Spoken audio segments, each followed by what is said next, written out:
Et aujourd'hui, nous recevons sur Agora TV une personnalité populaire du petit écran que tout le monde a pu voir un jour à la télé chez lui.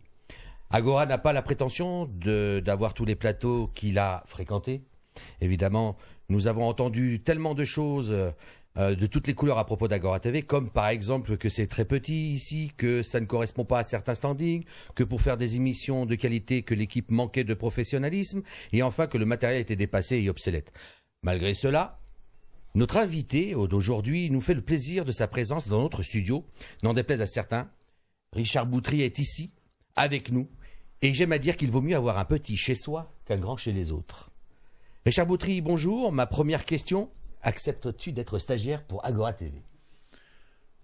Au point où j'en suis, je suis prêt à tout accepter là aujourd'hui. Ah oui. Non, mais bon, évidemment, c'est une plaisanterie.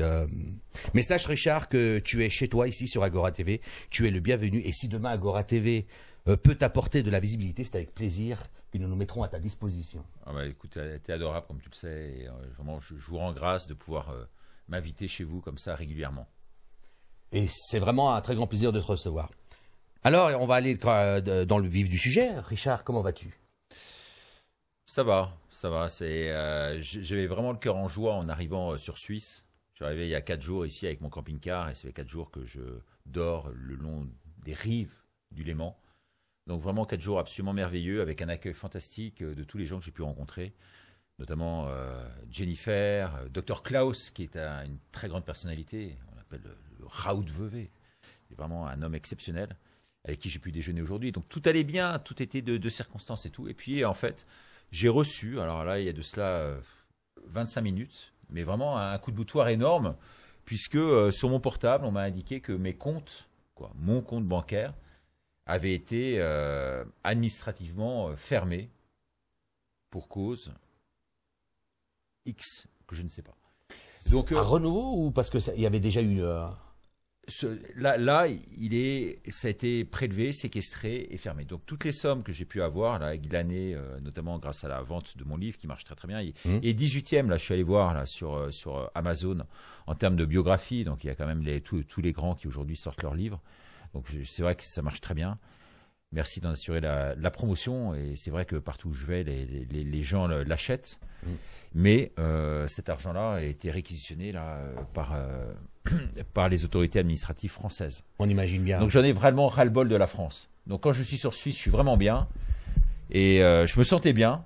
Et ce soir, malheureusement, apprenant une nouvelle comme ça, parce que c'est comme un cambriolage, si vous voulez. On arrive chez vous, en gros, là, on vient chez moi. Et puis on prend l'argent qui est sur mon compte. En vertu de quoi, on ne sait pas. Un peu comme un viol. Viol, je sais pas, parce que les gens qui ont été violés savent ce que c'est, et c'est quand même d'une autre nature. Mais en tout cas, il existe beaucoup de... En tout cas, cambriolage. Oui. Mais en général, quand quelqu'un se fait cambrioler, il vit ça comme un viol. Je peux pas dire. Je me permets pas de... J'en ai déjà entendu des gens avec ce témoignage-là. Bon, on va aller donc sur le vif du sujet, on va parler de ton livre. Donc, un journaliste à abattre, on est d'accord? Et donc, tu as fait ce livre avec beaucoup de thèmes et des sous-thèmes par rapport au livre. Et donc, le premier thème que tu as mis en place, c'est la crise dans le couple. Avec des sous-thèmes comme le jour où tout a basculé, mon départ précipité de Bordeaux, les faux amis, délateurs, la déchirure et le détachement. Et en lisant ce chapitre-là, avec les différents thèmes, il y a une question qui m'est venue. Si tu pouvais remonter le temps, qu'aurais-tu dit à Richard Boutry pour sauver ton couple? C'est compliqué, je ne m'attendais pas à ce type de questions. J'imagine. Et c'est pour ça que je te prends vraiment à chaud comme ça. On aura là le... J'en parlais avec beaucoup de monde, et notamment un médecin, un fameux médecin à midi. Le divorce, c'est quelque chose d'extrêmement compliqué à vivre.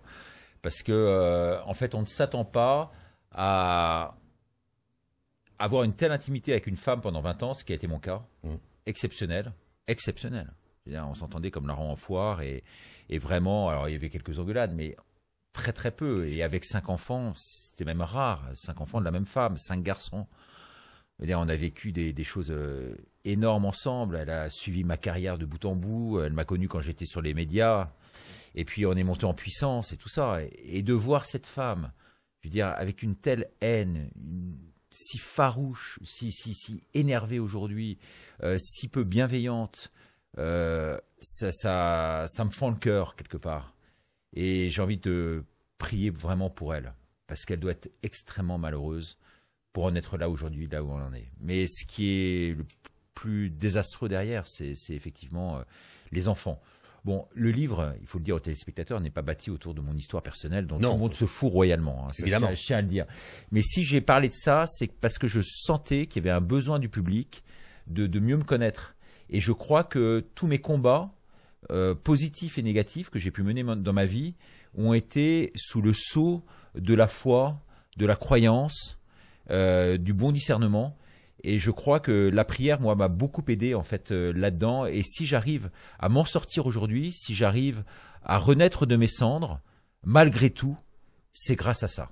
Et c'est le message d'espérance que j'ai voulu faire passer. Derrière mon combat, il y a cet effet trampoline, si tu veux, où je suis monté très haut, mais je suis redescendu aussi extrêmement bas. J'en parle beaucoup dans le livre. Et cet effet-là, tu peux subsister et tu peux survivre que grâce à la foi. Et donc, le message derrière, c'est un message de foi. Alors, la foi, c'est pas forcément la foi purement catholique. Non. J'en parlais avec ce médecin grandiose à midi. Et effectivement, la foi, elle peut être de nature différente. Il y a une foi, même, je veux dire, chez les chrétiens, et nous, on est chrétiens, il y a des chrétiens qui sont intégristes, il y a d'autres qui sont plus traditionnalistes, il y a d'autres qui sont plus normatifs, je dirais, entre guillemets. Modérés pour d'autres. Modérés, voilà. Donc, il y a plusieurs groupes. Donc on peut pas être estampillé dans un groupe. Non. Mais ce qui nous unit en fait, c'est la foi, c'est la croyance en un Dieu, en de vraies valeurs. Tout à fait. Et le médecin me disait ça à midi, ça va être le fil conducteur de toute cette interview. Je vais vous dire pourquoi à la fin, dans la dernière question. Pourquoi je parle beaucoup de ce docteur ici-là. Parce que justement, on se rend compte aujourd'hui, toutes les valeurs sont inversées, si tu veux. Et ça, c'est absolument dramatique de voir ça aujourd'hui, de voir ces valeurs inversées. Et donc, on a besoin de revenir à vraiment du concret et du solide. Évidemment. Évidemment qu'on va pas, comment dirais-je, aller sur ta vie personnelle qui en fait partie, dans une bonne partie du livre, et que effectivement c'est la foi qui t'a guidé par rapport à ton histoire. Justement, le thème suivant était fauché comme les blés. Tu racontes beaucoup de choses. Donc heureusement, il y avait un ami qui s'appelait Fred, le cri du désespoir, l'amour inconditionnel des parents stabilisés, la régression, l'invisibilité aux yeux des enfants. Ça aussi, j'ai lu ça. Ouais, c'est étant aussi moi un divorcé, je connais cette situation-là, Ouais. je sais très bien ce que ça fait. Et donc Alors peut-être à ce propos juste un mot parce que tu évoques le sujet. C'est vrai que j'étais content d'apprendre que 4 de mes fils, en tous les cas, ont cautionné le livre, ils l'ont lu. Et il y en a un qui est plus récalcitrant par rapport à ça parce qu'il trouve que je me mets trop à nu et que j'avais pas à faire ça. Voilà. Mais en tout cas, les autres cautionnent tout ce qui a été dit dans le bouquin. De toute façon, avant d'écrire le bouquin, je me suis dit que tôt ou tard, compte tenu des affaires qu'il y a, et je vois que tu l'as lu et donc tu sais de quoi je parle, Tout à fait. parce qu'il y a 3 grosses affaires qui émergent de ce bouquin et c'est pour ça qu'il a tant de succès là, je pense aujourd'hui. Eh bien, derrière ça, je me suis dit, je vais me faire auditionner par la police. Ouais. Ça va arriver, tôt ou tard. Les interprétations. Les interprétations et tout, je vais avoir la diffamation, je vais être attaqué, on va me convoquer au commissariat, on va me demander les preuves et tout ça. Donc tout ce que j'ai avancé là est sourcé et il y a toutes les preuves. Et pourtant, un journaliste ne livre pas ses sources, en théorie. Non, théoriquement. On est protégé par ça. Évidemment. Mais là, je me suis dit, par rapport à la police et à la justice et à l'injustice qui règne en France aujourd'hui, il valait mieux que je me prémunisse en la matière. Ouais, on vit dans une injustice où aujourd'hui il faut qu'on prouve soi-même qu'on est innocent. C'est pas à eux de prouver qu'on est coupable. Bah ouais, contrairement aux États-Unis où c'est l'inverse. C'est ça.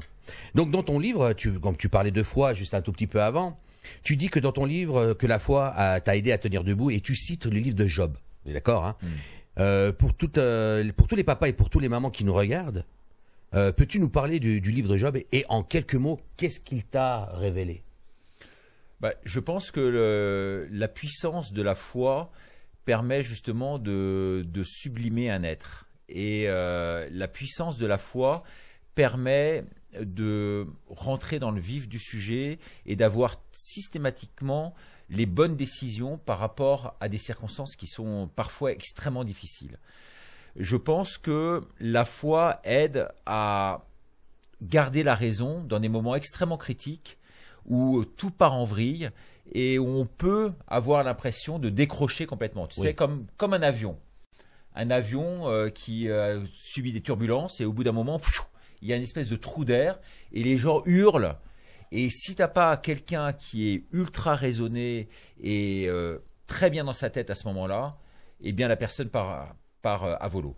Et je pense que la foi, le livre de Job, permet justement de nous stabiliser, de revenir vraiment sur le bon train, dans le bon sérail, et de trouver l'espérance au bout. Et je pense que l'espérance, c'est ce qui doit vraiment nous animer aujourd'hui, coûte que coûte. Et j'avais quelqu'un encore tout à l'heure au téléphone qui me disait, mais ça n'arrête pas, je veux dire, c'est de l'acharnement sur toi aujourd'hui. Qu'est-ce qui se passe, quoi? Et comment tu arrives à quand même garder la face? Et j'ai dit, c'est la foi qui m'anime. Et vraiment, je prie pour tous ceux qui ne l'ont pas, parce que je me dis, mais comment font-ils? Mais comment font-ils pour arriver à s'en sortir dès lors qu'ils ne vivent pas et qu'ils ne sont pas habités d'une vraie croyance? Et ça, je dirais, c'est une chance, c'est une grâce divine qui nous a été donnée. Alors, c'est une expérience aussi qu'on a pu vivre. Et que moi j'ai vécu personnellement, et je raconte dans quelles circonstances je l'ai vécu cette fois. On a vu ça, oui. Ouais. Et notamment dans un moment absolument tragique dans le bouquin que je mentionne. Mais on a besoin de ça. Et je pense que le vrai problème de ce monde d'aujourd'hui, c'est un monde sans foi. Et j'en parlais justement avec ce fameux médecin aujourd'hui et avec une amie qu'on a en commun.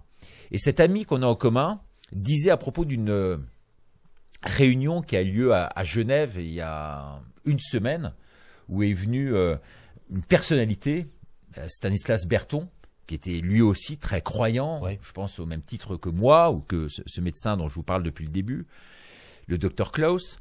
Eh bien, Stanislas Berton, c'est quelqu'un de profondément croyant. Et cet homme-là, il a fait face à tout un auditoire qui lui a posé de multiples questions. Et dans cet auditoire, il y avait une amie commun avec ce fameux médecin. Et cet ami lui a dit, mais c'est scandaleux parce que le catholicisme, a-t-elle dit, c'est la pire des impostures qui puisse exister aujourd'hui. Et si on en est là, c'est à cause de ça. Je pense tout l'inverse. Je pense diamétralement l'inverse. Je pense que l'organisation aujourd'hui autour de l'Église n'est pas forcément très bonne, loin s'en faut, et je le dénonce à travers ce livre, mais qui reste quand même de très belles personnalités, et que l'Église, avec un grand E, est inaliénable, inaltérable. On ne peut pas l'abîmer. Elle ne s'abîme pas, l'Église, avec un grand E. Qu'elle soit catholique ou protestante ou orthodoxe, elle ne s'abîme pas. Elle est là et elle reste là. Ce sont les hommes autour et l'organisation autour qui pourraient être amenés à être changés. Mais l'Église en elle-même, c'est un socle, c'est un bouclier pour l'homme, et on a besoin d'avoir ça véritablement en nous. Tout à fait. Donc pour ceux qui ne connaissent pas l'histoire de Job, c'était quelqu'un qui avait tout. Les richesses, le pouvoir, les enfants, femmes, il avait tout. Et pour justement une histoire de foi... Il a tout perdu. Même pas, on lui a tout enlevé. On lui a tout enlevé. Et justement, c'était pour mettre à rude épreuve sa foi. Justement, parce que c'était une histoire avec... le démon, il lui dit voilà, il lui a mis en défaut cet homme, s'il t'aime, c'est parce qu'il a tout, et si tu lui enlèves tout, sa foi s'ébranlera. Et donc il lui a dit ok, tu pourras lui faire tout ce que tu veux, sauf lui enlever la vie. Voilà. Et donc on lui a tout enlevé, et il est resté fidèle, sa foi inébranlable.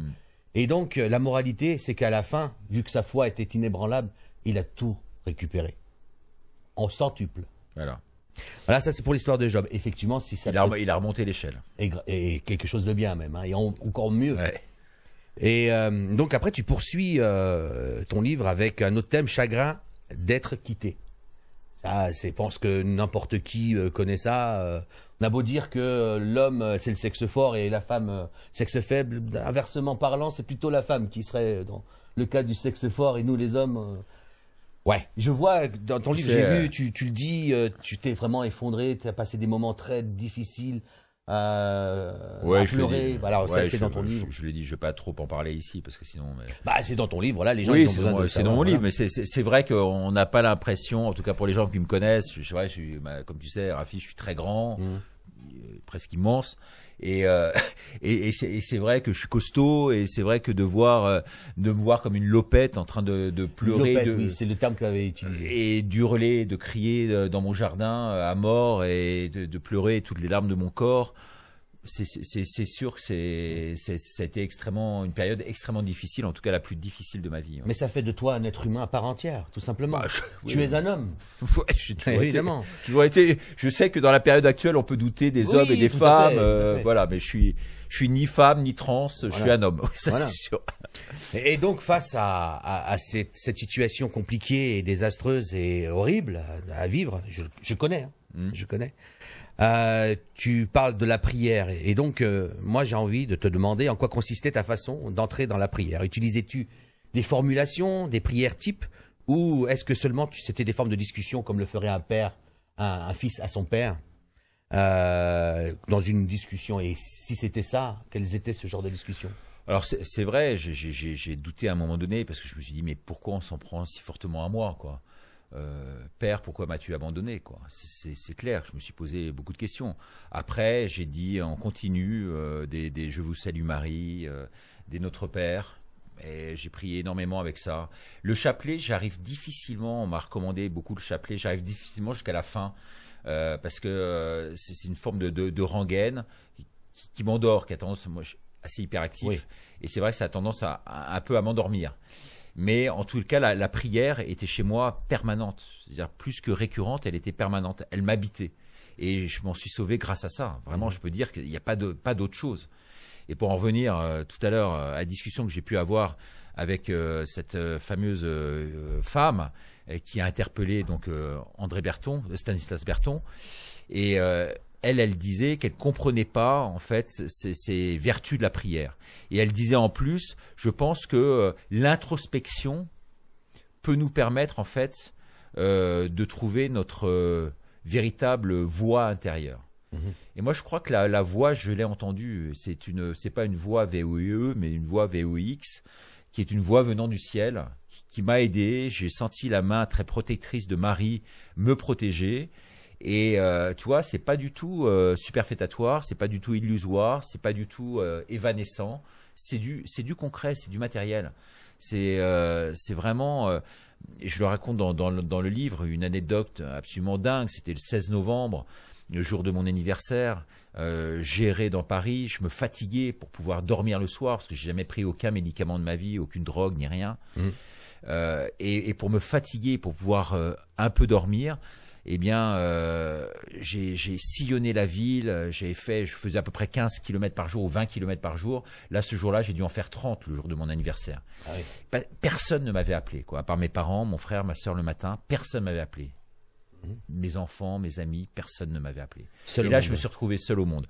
Et là, je me suis retrouvé sur un pont de Paris.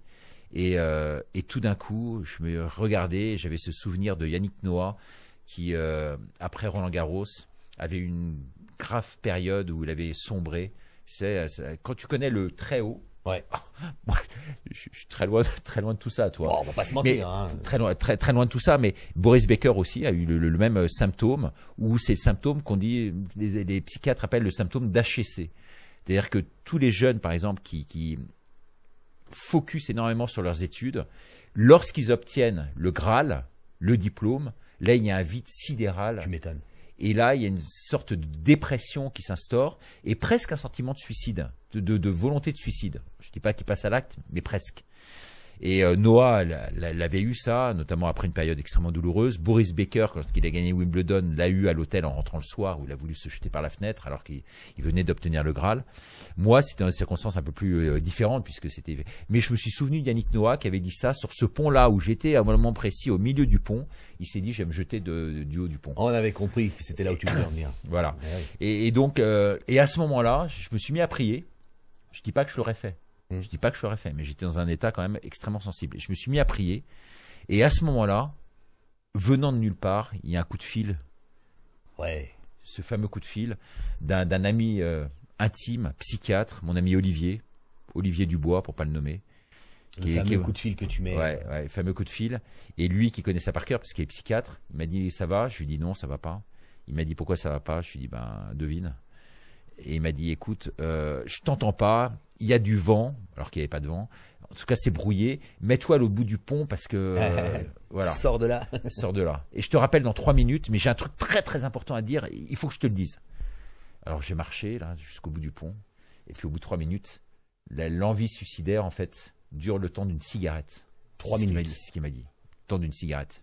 Nous qui sommes fumeurs tous les deux, Rafi, tu sais ce que c'est. Tout à fait. Ouais. Mais je vois que tu connais très bien le fil de ton livre. Et donc tu parlais tout à l'heure. Je l'ai écrit à 100%. Je dis pas ça par hasard, tu sais, ça arrive des gens à qui on pose des questions sur leur livre. Et on s'aperçoit que finalement c'est pas eux qui l'ont écrit. Il y a pas une ligne que j'ai pas écrite dans ce bouquin. Ouais. C'est pas sans raison que je te dis ça. Ah, d'accord.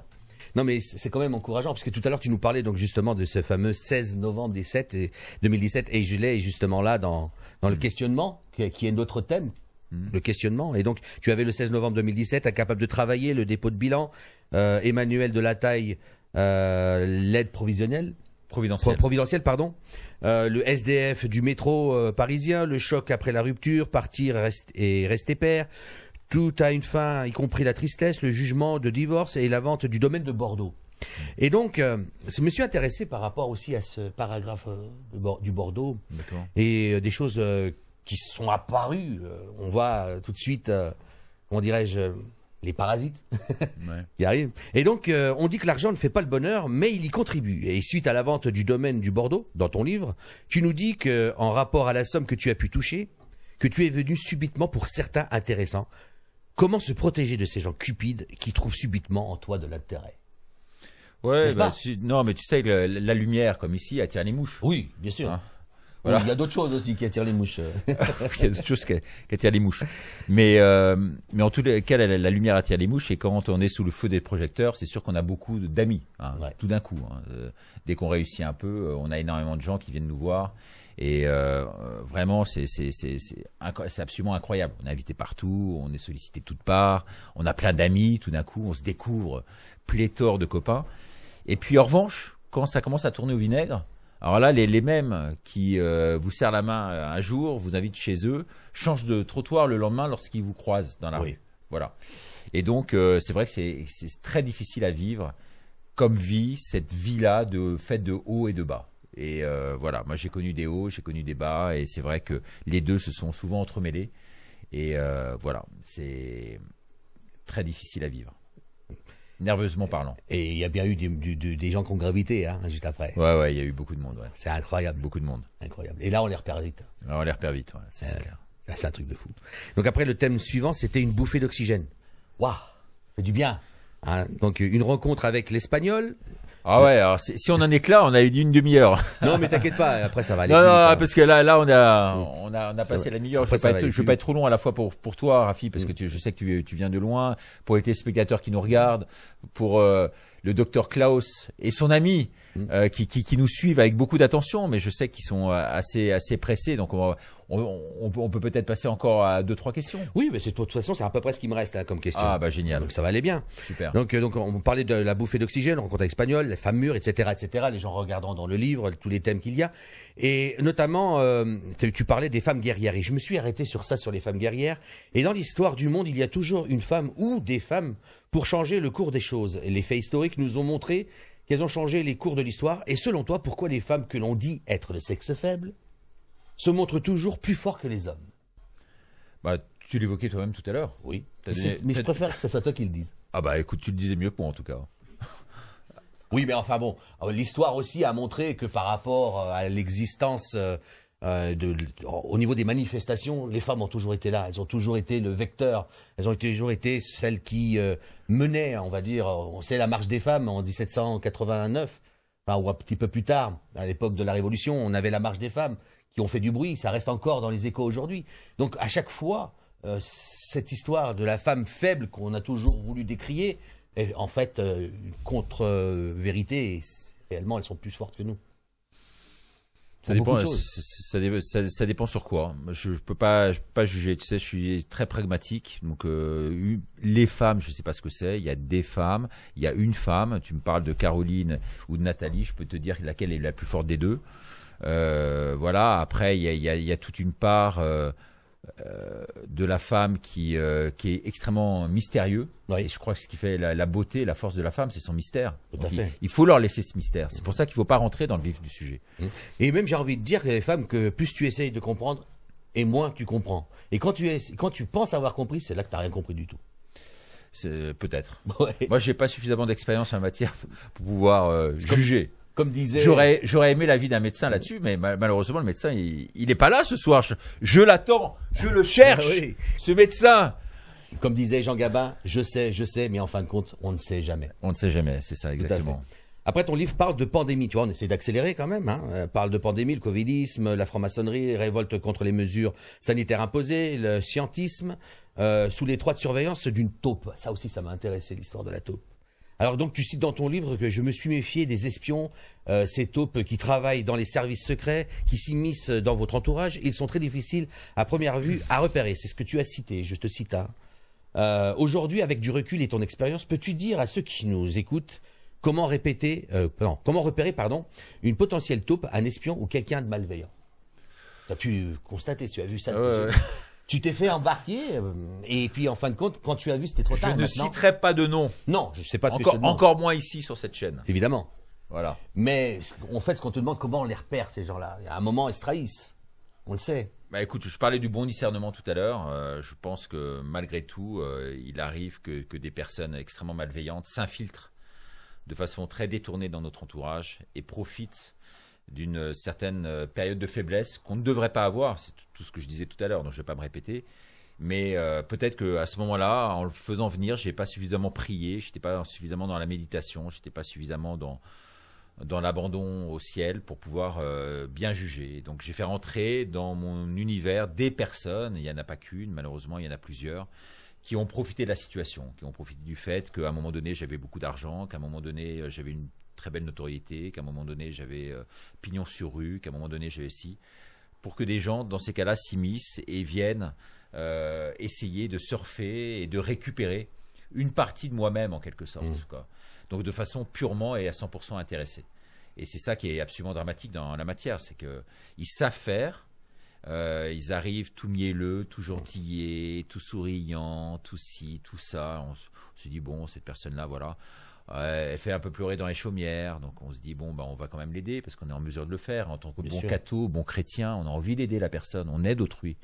Donc on le fait rentrer, mais un peu trop dans son entourage, et puis progressivement, il prend les clés de la bâtisse et il part avec, quoi. Et parfois même, dans le bouquin, je le dis, aussi avec votre femme. Donc tu trouves que ce sont des gens qui viennent naïvement, tu les fais rentrer dans ton cercle, et puis ils commencent à t'étouffer. En fait, ils prennent tout, quoi.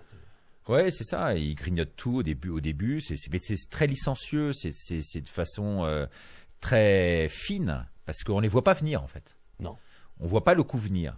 Et on se dit non, ces personnes, elles resteront toujours à distance. Et puis au bout d'un moment, ça te rattrape et ça te pète dans la gueule, quoi. Comme un pétard, si tu veux, que tu as dans la main, et puis pof, t'exploses littéralement en vol. À cause de ces en fait, c'est ça. C'est les gens qu'on pense qui devraient être à distance, qui sont les plus envahissantes, généralement, il faut s'en méfier. Encore une fois, là, il n'y a pas de règle. Je sais pas. Je peux pas dire. Peut-être. Peut-être ou peut-être pas. Alors ensuite, tu pars sur le rebond, un autre thème, et avec plusieurs sous-thèmes. L'attaque du grand défi, en pleine rédemption, et j'en passerai. Un passage marquant chez Hanouna, tu parles aussi de ça. Tu parles de François, un booster. L'interview marquante du professeur Montagnier, le professeur Perron, notre héros, le départ de François. Focus sur la Minute Ricardo, un bon moment aussi. Alors qu'on note dans ce chapitre que tu as rencontré beaucoup de monde, des grands noms, des grands médias. Tu nous dis en off que tu ne regrettes rien. Mais si cela était le cas, à recommencer, qu'est-ce que tu aurais changé? Rien. Ce que je dis, je regrette rien. Même des mauvais moments? Même les mauvais moments, parce que les mauvais moments sont très constructifs, à la fois pour soi et pour les autres. Et ce que je vis là, c'est pour ça que j'ai voulu écrire ce livre, Le journaliste à abattre. C'est pas pour me mettre, raconter mon histoire en fait, qui n'intéresse que moi. Alors si, ça m'a aidé, moi, car c'était une formidable thérapie. J'ai mis 9 mois à l'écrire. C'est comme une période de gestation pour une femme dont tu parlais tout à l'heure. Eh bien, voilà. Alors après, c'est sûr que c'est compliqué. Mais si j'ai voulu écrire ce livre, c'est aussi pour les autres. Et c'est ça le formidable retour que j'ai là-dessus. C'est des merci de ce livre. J'ai adoré. Je l'ai lu en une fois et tout ça. Alors c'est pas du Chateaubriand, hein, c'est pas du Montaigne, hein, c'est pas. Ça se lit bien. Mais ça se lit facilement, ça se lit bien et c'est comme une histoire policière parce que ma vie est une romance en quelque sorte. Tout à fait. J'aurais préféré qu'elle se termine mieux, même si elle n'est pas encore terminée. Mais voilà. Mais surtout que à travers quelques exemples, parce que chacun y trouve un peu de soi dedans. Chacun y trouve divorce, l'idée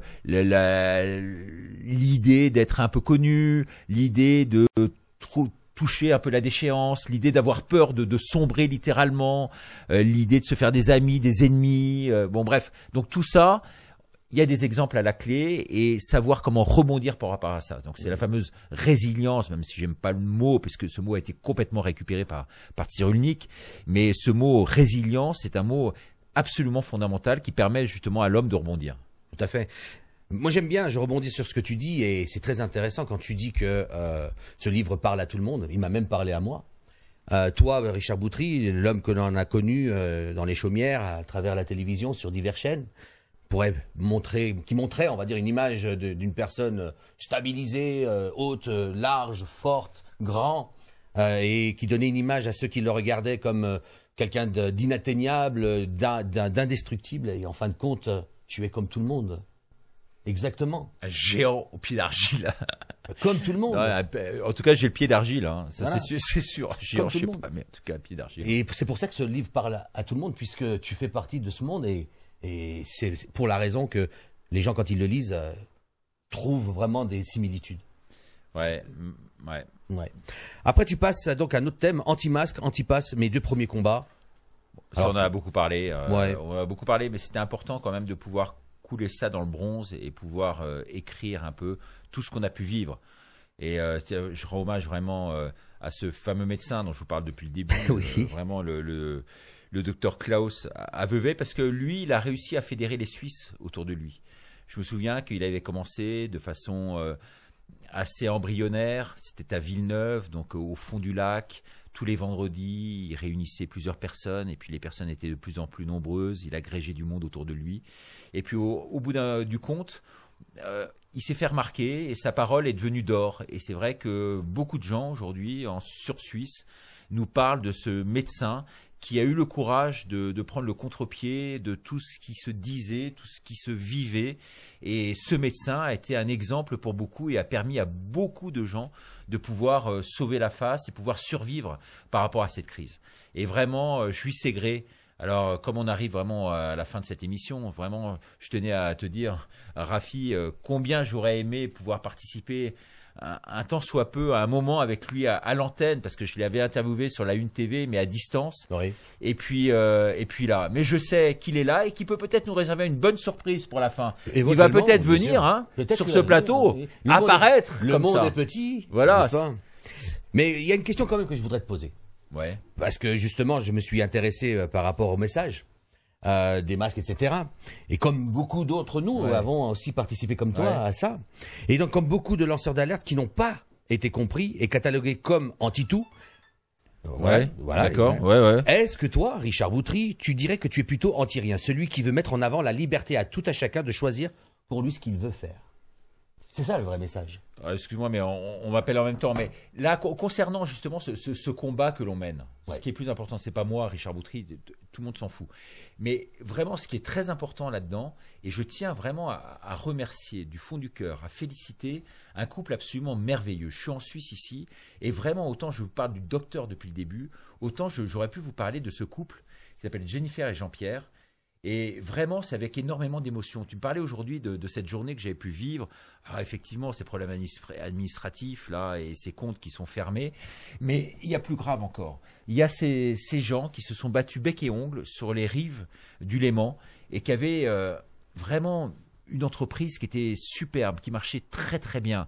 C'était modeste, mais c'était convivial à souhait, avec énormément de monde qui passait toute la journée et tout ça. Et eux, ils se sont battus contre le masque. Ils se sont battus contre la vaccination des enfants.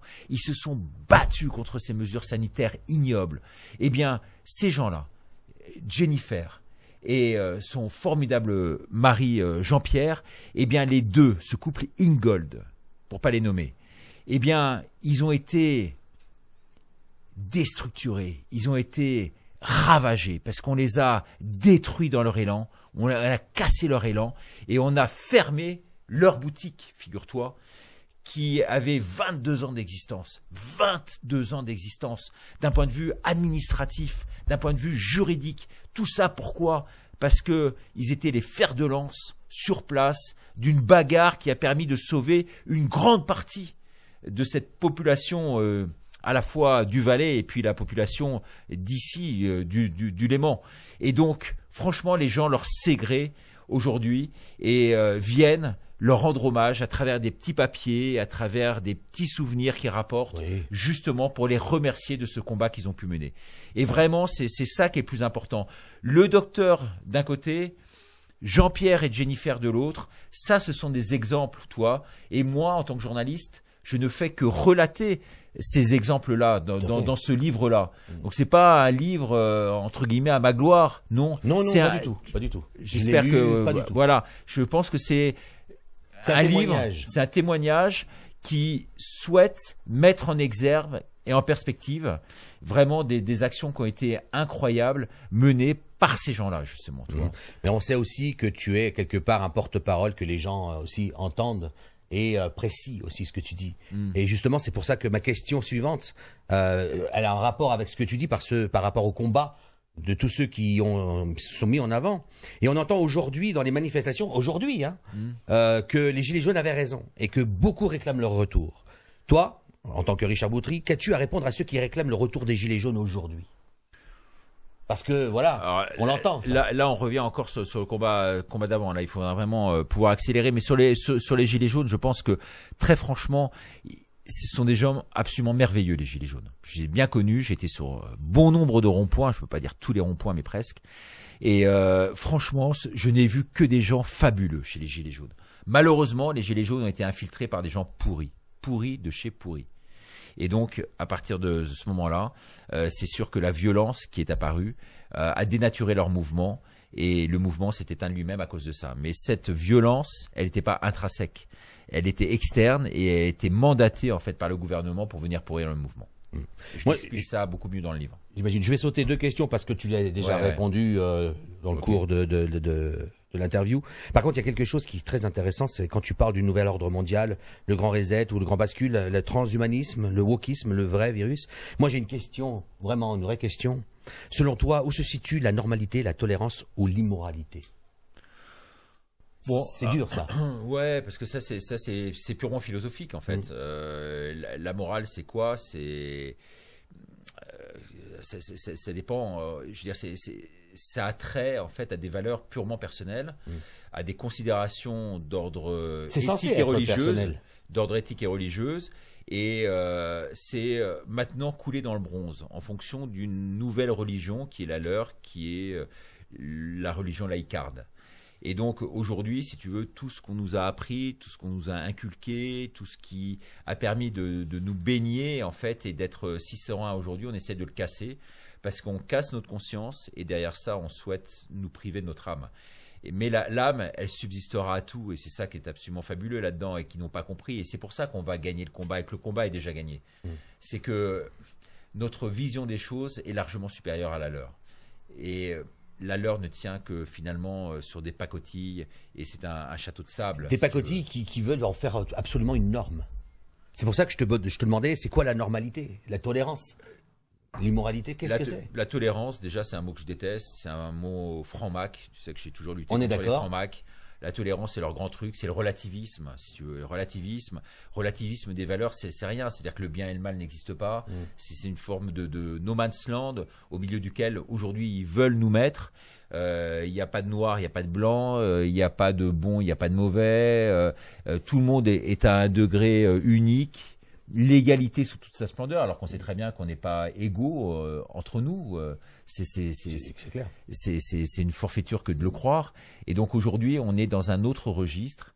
Et c'est pour ça que cette norme-là qu'ils essaient de nous instaurer au forceps, parce que personne n'en veut, eh bien, c'est quelque chose qu'il faut combattre à tout prix. Et c'est la raison pour laquelle, je pense, avec ce fameux médecin, nous allons tôt ou tard nous battre sur des champs médiatiques pour pouvoir contrecarrer cette pensée unique, wokiste, transhumaniste dont tu parles. Oui, et qu'ils utilisent donc la tolérance comme le grand titre. Voilà. C'est ça le truc. Peut-être une dernière question alors. Oui, parce que tu vois, regarde, je saute là, ici, tu as déjà répondu. Donc je viens à ma dernière page, toi, il n'y a plus rien. C'est ma dernière page, vraiment. Donc, que je me revienne où j'en suis. Alors, toi qui viens des mondes du média mainstream, est-ce que tu savais qu'à l'époque, dans le petit écran, que le petit écran était un instrument de lobotomisation? Et penses-tu possible que les journalistes actuels puissent faire un mea culpa, reconnaître qu'ils étaient dans l'erreur et qu'ils ont trompé le monde? Toi, déjà, à cette époque-là. Bah, moi déjà à cette époque-là, c'est vrai que ça devenait compliqué. Alors, je dis pas que c'était extrêmement compliqué, mais ça devenait compliqué. Présentant les journaux télé sur les différentes chaînes de télévision, France 2, France 3, donc sur le grand groupe. Voilà, j'ai également travaillé pour le groupe TF1, pour TV5 Monde où je présentais les journaux pour le monde entier, pour également les chaînes d'outre-mer. Bah, pour toutes ces chaînes-là ou les chaînes régionales françaises, il se trouve que en étant présentateur, il valait mieux être rédacteur en chef de son propre journal. Pourquoi? Parce que tout simplement, on avait une vision éditoriale d'ensemble. On ne peut pas être simplement présentateur, c'est dire pour certains, moi je le faisais pas, mais lire le prompteur et écrire ce qu'on nous impose de dire, c'est pas possible. Il faut qu'on soit maître de son journal, il faut que ça représente une unicité, une vraie unité et qu'il y ait une cohérence d'ensemble. Voilà. Et dès lors que quelqu'un s'immisce dans cette vision-là, c'est extrêmement difficile. Et par exemple sur TF1, Poivre d'Arvor était bien sûr rédacteur en chef de son propre journal. C'est lui qui décidait ce qu'il voulait mettre. Il avait cette vision-là. Moi, sur les chaînes publiques, c'était beaucoup plus difficile à obtenir ce titre-là. Alors j'étais rédacteur en chef moi dans d'autres émissions, si tu veux, mais pas de mon propre journal. Il y avait quelqu'un qui interférait en la matière. Et donc voilà, aujourd'hui, il n'est plus question du tout de journalisme. Il est question, on en parlait à midi avec Dr Klaus, et il est question maintenant de communication. Le journalisme n'existe plus. Maintenant, c'est de la communication pure. Et donc, il n'est même plus question de vision éditoriale ou quoi que ce soit. Alors, on voit vraiment qu'il y a vraiment un bordel sans nom. Vulgairement, je le dis comme ça.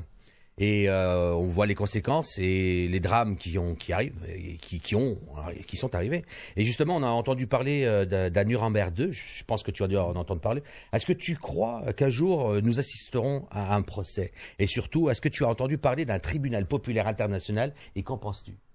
Alors ça, c'est une question que j'aimerais poser à Dr Klaus. Alors on va le faire venir maintenant. On va le faire venir.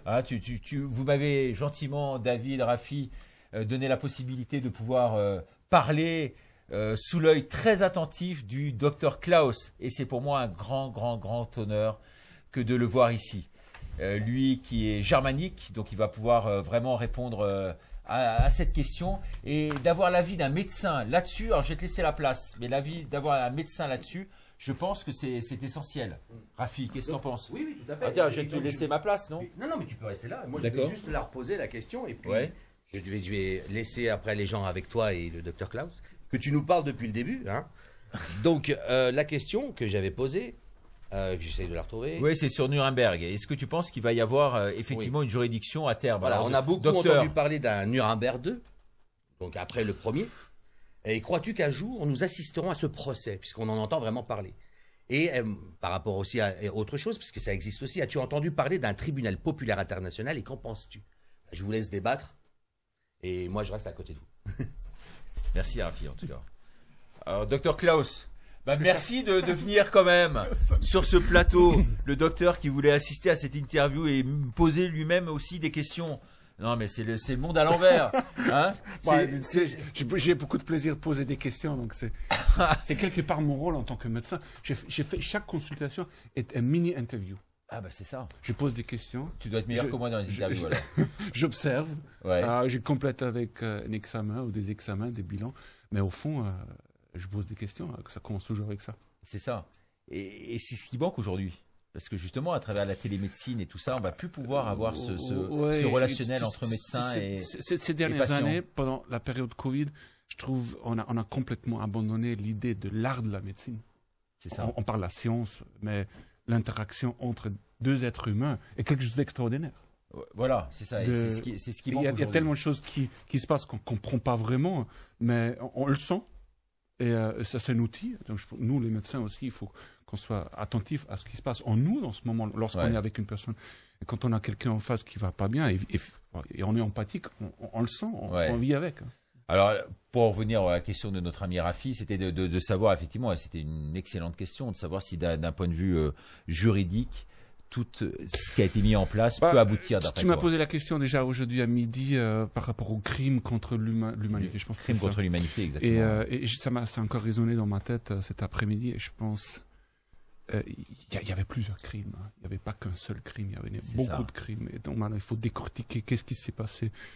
Et est-ce que le choc était suffisamment grand pour maintenant déclencher un Nuremberg 2. Je ne sais pas, je pense que certaines personnes étaient beaucoup choquées. Tu fais partie de cette groupe, moi aussi. On a réagi, tout le monde de sa manière. Moi, j'ai dû trouver ma place un peu dedans au fil du temps. Je regrette quelque part de ne pas avoir fait plus. Avec du recul, on va toujours, mais j'aurais peut-être fait plus encore ça. Mais tu le disais à tout à l'heure, c'est très, très touchant ce que tu disais par rapport à ta vie, mais les moments difficiles, c'est là où on peut se construire. Et c'est là où la vraie force doit sortir. Est-ce qu'on va accepter l'injustice qui a eu lieu? Est-ce qu'on tourne la page, on va juste aller en avant comme ça, ou est-ce qu'on va dire non, qu'est-ce qui s'est passé? Ce qui s'est passé est très grave, on ne laisse pas comme ça. On va voir qui a abandonné ses responsabilités. Et il y avait beaucoup de phénomènes, je pense, ces dernières années, où je pourrais raconter plein d'anecdotes là-dessus, mais on a eu une déconnexion totale de certains niveaux administratifs à une hiérarchie un peu plus élevée par rapport à ce qui se passait effectivement dans la réalité. Et là, le clinicien, il a un rôle absolument crucial. Et ce qui s'est passé, on a tapé sur les cliniciens qui ont dit non, en fait, c'est pas vrai. Comme moi, je vais, disons, le matin au boulot. Pour les gens qui nous regardent, les Raoult, il fallait les mettre en valeur, quoi. Ces gens-là, alors qu'on a mis en valeur des médecins de plateau, en fait. Mais bien sûr, c'est un grand scientifique. Pour moi, c'est un grand homme. C'est pas juste un scientifique. Je le vois comme un homme. Pour moi, c'est un modèle. Alors, j'ai appris beaucoup de choses. J'ai besoin aussi des gens qui me permettent d'aller en avant et de m'orienter. Mais on avait d'autres, il n'y avait pas que lui. Mais on a vu les difficultés qu'il a eues. Et je pense, si nous, les praticiens, les cliniciens, disent ce qui se passe réellement dans les réalités, et l'exemple ce que je voulais donner, comme moi, je vais au boulot, je m'arrête encore à une boulangerie pour boire un café, un croissant, et j'ouvre le journal, et je vois des histoires complètement folles, quoi, par rapport à l'ivermectine ou d'autres médicaments qu'on connaît depuis longtemps, et qui pourraient aider les patients, et qui ont certainement moins d'effets secondaires que l'aspirine, et on ne donne pas, parce qu'il faut maintenant d'abord faire, je ne sais pas combien d'études randomisées, pourtant l'expérience est déjà faite avec des études non randomisées. Alors, on est où avec la partie humaine?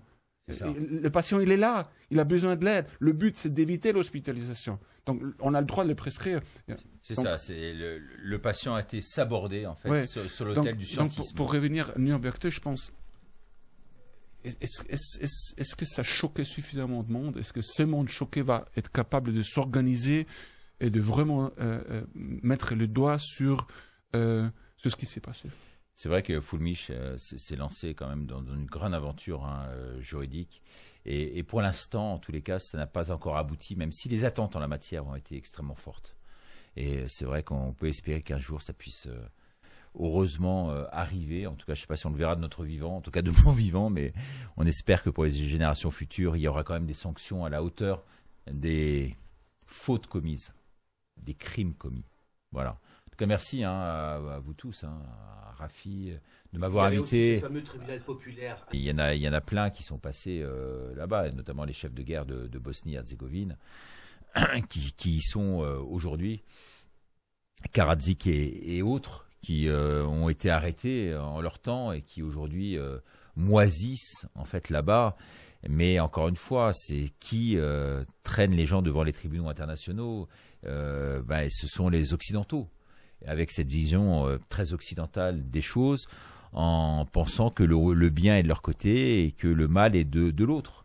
Mais c'est très subjectif, parce que quand on voit ce qui se passe aujourd'hui, et notamment en Russie, en Ukraine, on n'est pas sûr du bien fondé de cette philosophie et de cette démarche.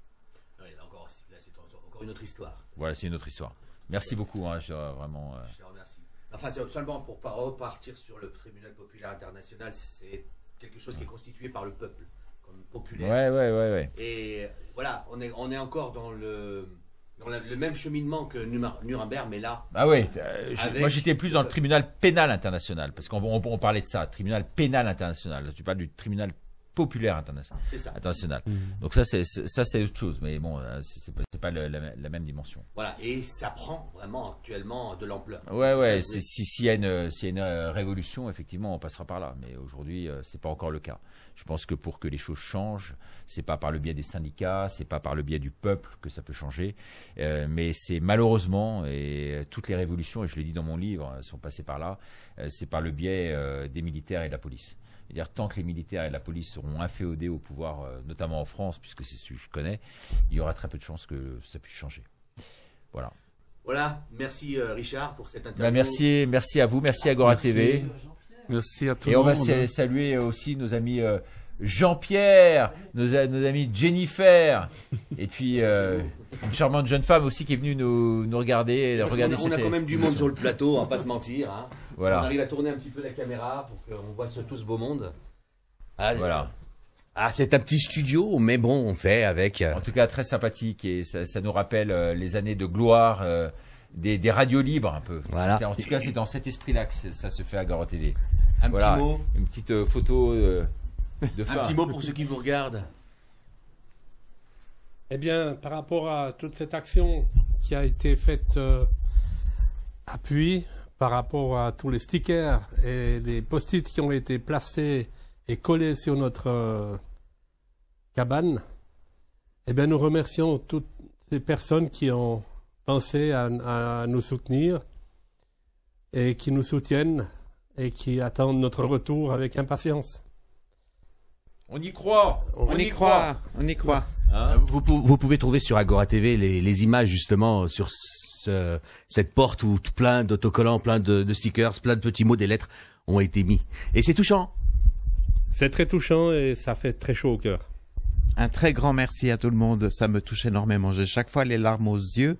À chaque fois que je passe au port, c'est très touchant. Et merci Richard, à toi, de ta gentillesse. merci On à vous. n'oubliera jamais. Merci à vous. Et nous, on vous remercie d'être ce que vous êtes. Merci. Merci aussi. Voilà. Et on remercie évidemment tous les Agoraciens et les Agoraciennes qui nous suivent avec beaucoup de patience. Abonnez-vous, partagez cette vidéo, parlez-en autour de vous, ne gardez pas l'information pour vous parce que effectivement cette information elle doit circuler, elle doit partir comme une traînée de poudre, n'est-ce pas Richard? C'est votre information, Agora TV, c'est votre chaîne et faites-en un modèle pour tout le monde, pour que tout le monde puisse être informé. Voilà. Merci à vous. Je vous embrasse, je vous dis à bientôt. Au revoir.